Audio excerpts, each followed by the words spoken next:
What's up, guys? Our wrestling podcast back at you with another episode. This is Dave Vicious along with Jess, the Total Package. Craig and Cuz are off this week, bringing you our perspective on the world of professional wrestling. No inside sources, no ties to the industry, just stories from the diehards, sharing opinions with you. Hey, Jess, since you're the only one here, can you feed me today's topic? That's a lot of responsibility. That sounds like it.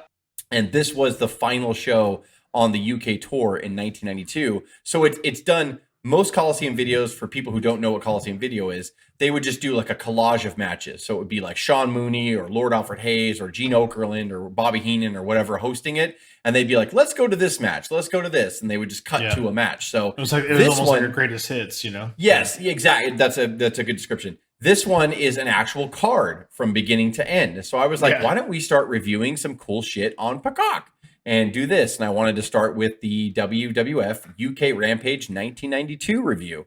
Kind of a fun little thing. So we're not going to go as hard on this as we do pay-per-views because, you know, when we give grades on pay-per-views, we paid money for that shit, you know, back in the day. And you know, so we're hard on it as far as like endings are concerned or the way it's booked. But we'll be a little nicer on this one because this is technically a Coliseum home video or WWF home video release. So it's a home video. It's a Euro tour. And I also feel, and you tell me if I'm dead wrong on this, but I felt like there's a lot of experimentation going on these tours.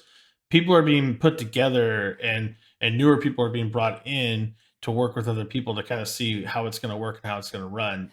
There was definitely a lot of flux here in WWF at this time. You know, people were getting a lot smaller, as we'd say. Yeah. And there's a lot of experimentation going on here, I think, too.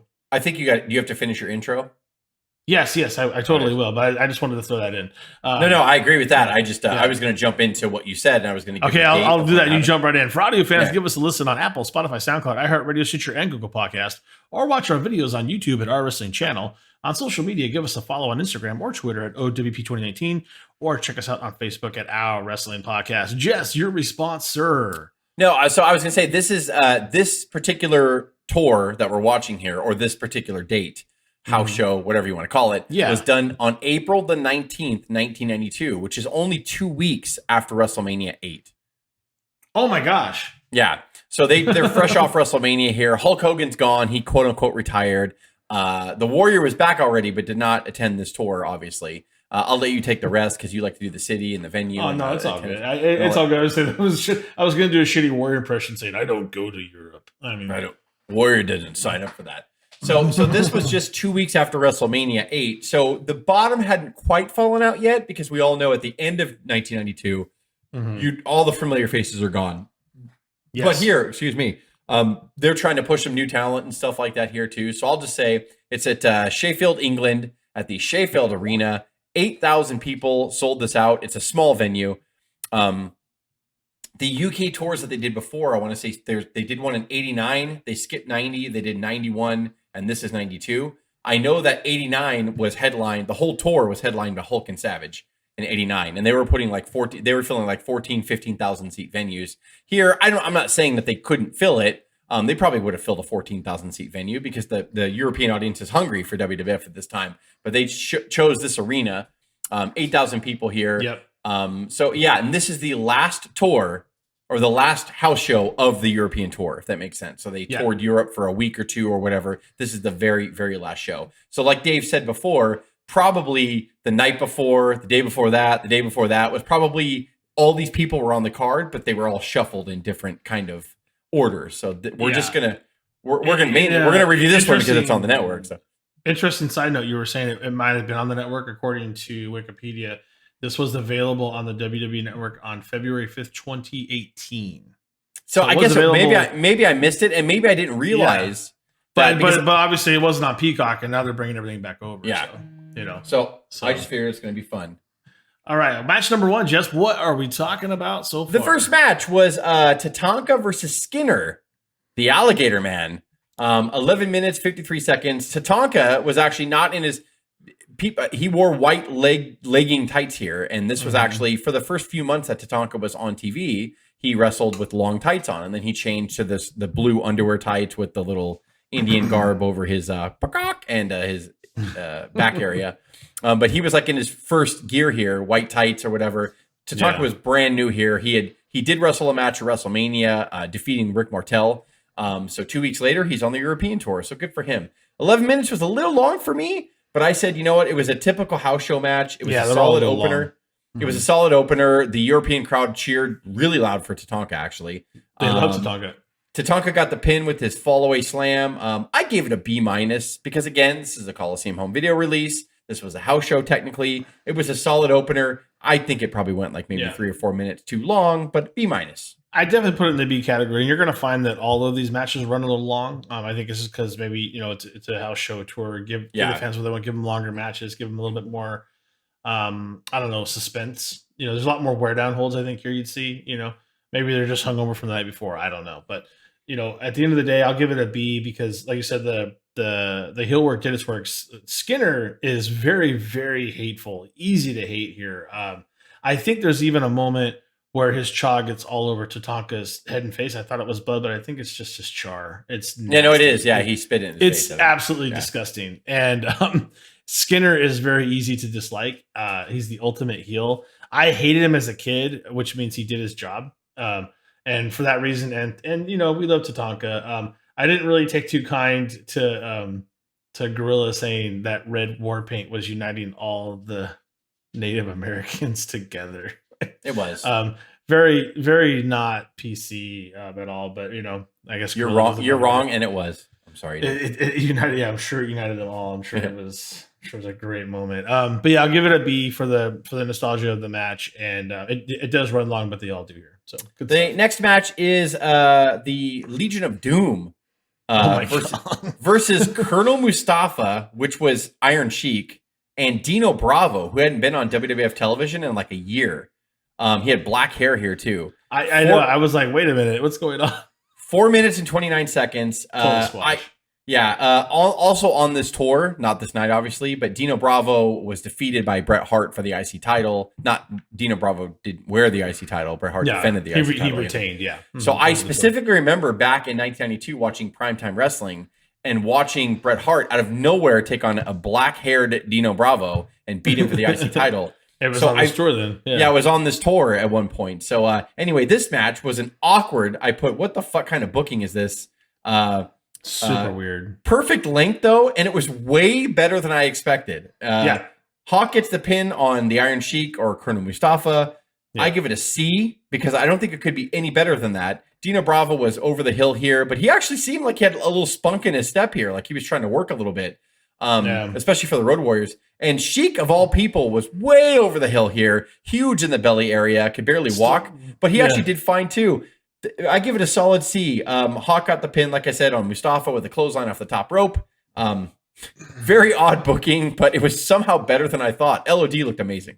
Yeah, I give it a B-, but it's because of the LOD piece. And Dino Bravo surprised me in a good way. He looked good out there, and he's older. He's just a few years away from his death, I think, at this point. Yeah, he was very tan. Yeah, he's very tan and very just for men look going on.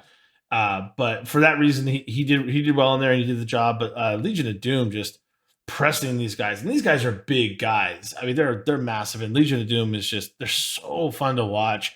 Every time they go out there, it's a big splash. And the place went crazy for LOD. They went absolutely bonkers for him. And I'll tell you right now, I will watch any Legion of Doom match pretty much and be entertained. There's not many out there that go, oh, well, that sucked. It's Legion of Doom. They're press slamming everyone. It's amazing. So B- for me.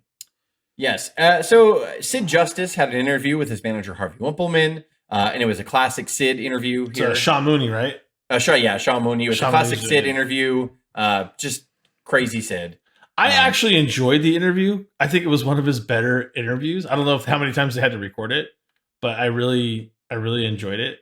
And I can't remember what he said exactly, but the way he was talking about the Undertaker was, I'm gonna grab your throat and I'm gonna rip it out. And I'm like, oh my god, this is like really it's Sid Justice and the Undertaker. And ironically, shortly after this tour, Sid was gone. He was just so weird. Like this was like the Sid experiment that didn't work at first, I guess. Yeah, this was after WrestleMania when he was heel. He lost to Hogan by DQ, and they were actually supposed to go into a program with the Warrior, and then he got into a dispute with the Warrior, and then Dunzo. So I would honestly like to ask Bruce Pritchard how many takes that interview was on on Rampage? How many times did it for that? Because Sid always just botches and has to start over. Then after that promo, they jump right over to the Undertaker being interviewed by Lord Alfred Hayes with Paul Bearer. It was so a typical interview from them. And then we go right into Sid Justice versus the Undertaker, 5 minutes and 15 seconds. I put it is just as awful as it sounds. A slow plotting match, bullshit count out. Sid wins by count out, which is bullshit. I give it a D. Like, God, like they didn't even try. And Sid was, again, probably unmotivated here, to be fair. But I D, go ahead. Yeah.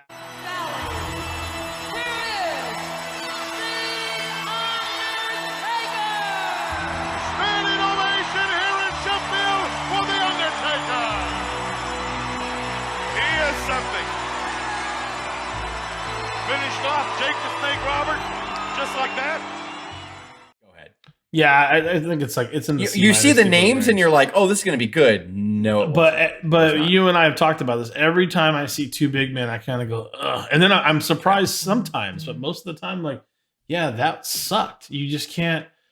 It's hard to get two big men in there and make things happen. Undertaker does his patented, wear down arm hold off the top rope kind of thing. Walking the plank or whatever. Old school, they would call it later on, right? So. Lots of fun stuff and fun pieces, but nothing in there to really put anyone over. It didn't do anybody any good. And if you're gonna do a count out like that, I mean, I know it's a tour, but like, who does it benefit? All you did was put them together and then protect them both. And, it was just marketing name value. Yeah, and it didn't go anywhere. You're protecting Taker, you're protecting Sid, and Sid doesn't care. Sid would have jobbed if you told him to just pay me. It was Europe, yeah. Yeah, it was Europe. Who cares, right? So, C minus at best. Very many. Oh, tried to ram him into the steel post and got shot in himself, but it didn't seem to faze him. Best thing you can use on him is a chainsaw. There's that arm. Look at that kiss. Oh, bell ringing here. What happened? Undertaker may have been outside the ring. So next we go into a Shawn Michaels interview, which was a great interview for a young Shawn Michaels with Sensational Sherry. Then we go next to a Macho Man interview. I just want to talk about that real quick. I still think he dumped Sherry too soon. I think Sherry does so much for him here. He's so much more confident. Well, we're going to get into that because you see we'll see how she'll factor into the match. Then they went over to a Macho Man interview with Elizabeth. And then we jump right in for the WWF Heavyweight Championship. The Macho Man Randy Savage, the reigning champion, defended the belt against Shawn Michaels. 16-minute, 21 seconds. A fucking awesome match, especially to watch that Macho has a lot left in the tank back here, which a lot of people thought he didn't. Shawn Michaels so young here, but yet just watching him work is like, oh my God. The following contest is scheduled for the World Wrestling Federation title. Introducing first, the challenger, escorted to the ring by Sensational Sherry, weighing in at 236 pounds. Here is Shawn Michaels. Oh my God. The last 5 minutes was fucking awesome. Savage gets the pin after a crossbody from the top rope. I get a B plus. I should have given it an A for this card, but I gave it a B plus because I didn't want to just throw an A away. Listen to this!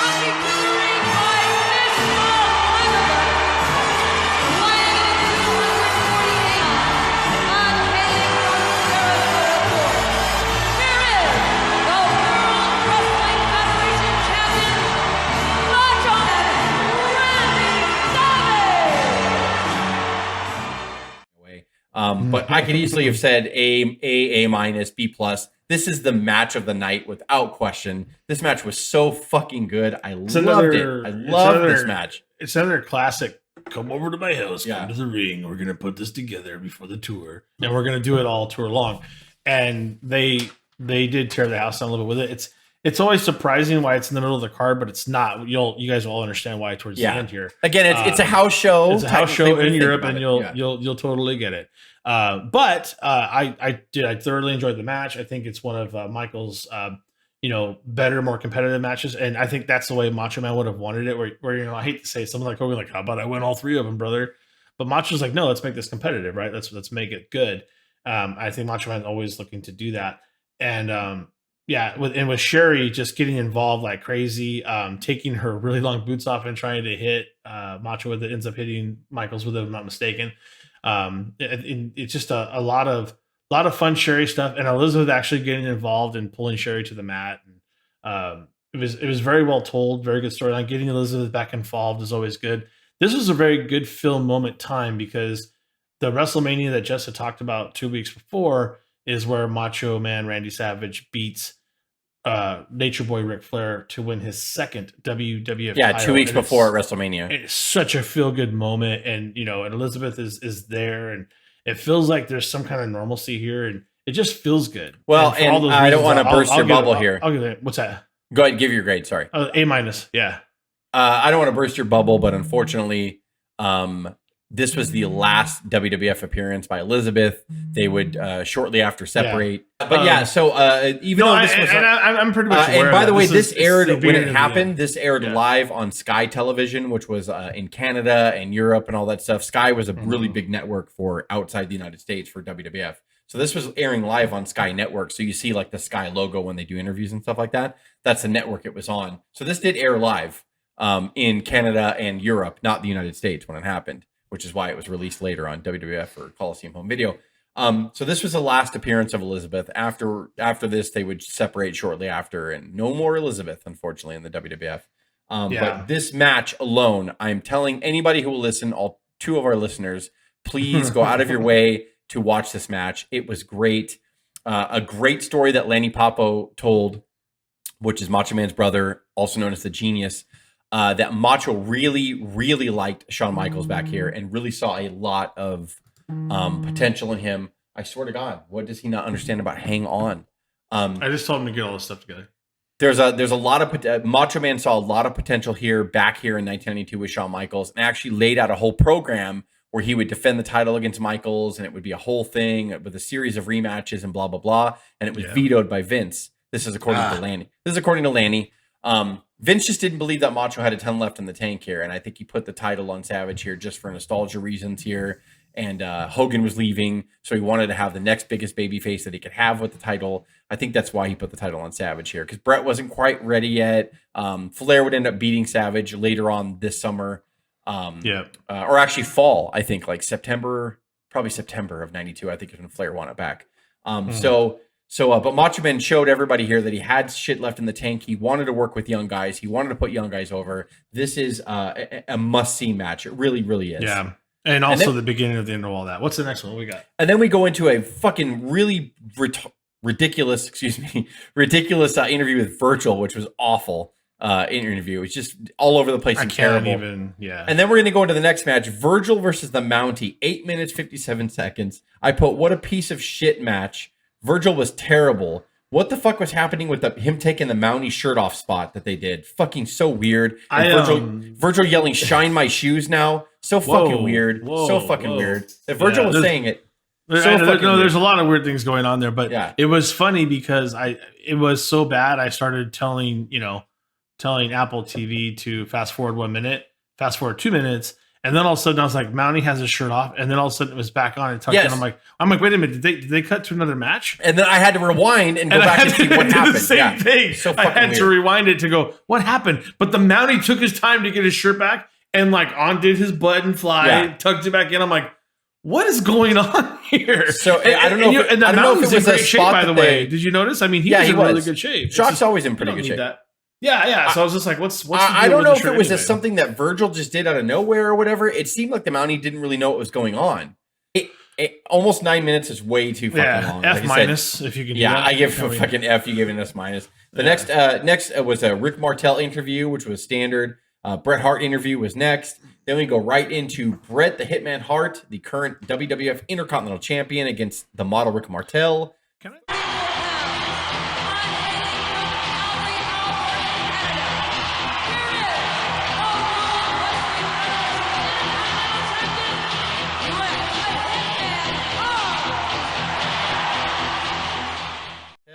Can I just say that I was sleeping on Rick Martel as a kid as the model? Oh yeah, I think we all were. Did such a good job. 13 minutes and 2 seconds. Not a burner, but a solid match. Brett can work with anyone. And then you add Martel, who is also talented, and you can't go wrong.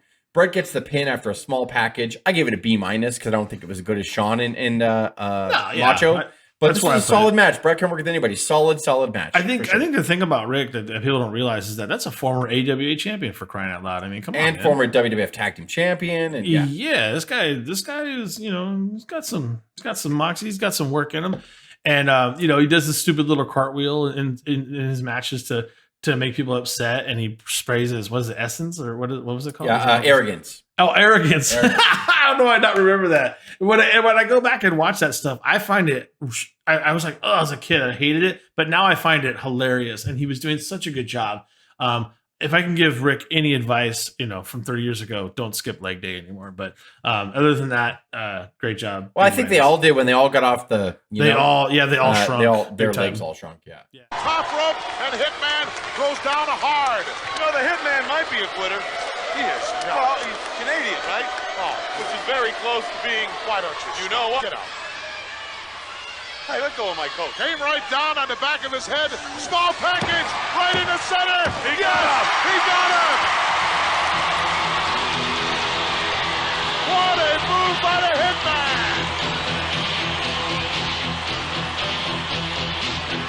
Boy, is he glad this is over. All shrunk. Yeah. Yeah, and I'm sorry, that's just mean, Rick. I know you're good enough for juice. You're a pile of shit. The next is we had an interview with Hacksaw Jim Duggan with Lord Alfred Hayes. Dude, that was the funniest part of the whole show. Hacksaw came out of the bathroom and flushed the toilet and said, "Alfred, I had to work up a sweat." Like fucking ridiculous. He said it perfectly. So Duggan came out of the Lord Alfred Hayes was in the back going, "We are here to interview Hacksaw Jim Duggan," and then you hear a toilet flush and he walked out and he's like, "Sorry, Alfred, I had no shit." So it's fucking ridiculous.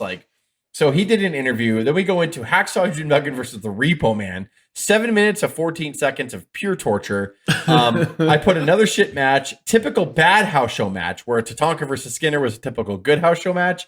Crap DQ ending for no reason. Why couldn't Duggan just beat Repo Man in Europe? I don't know why. Grade D, because this shit was dog shit.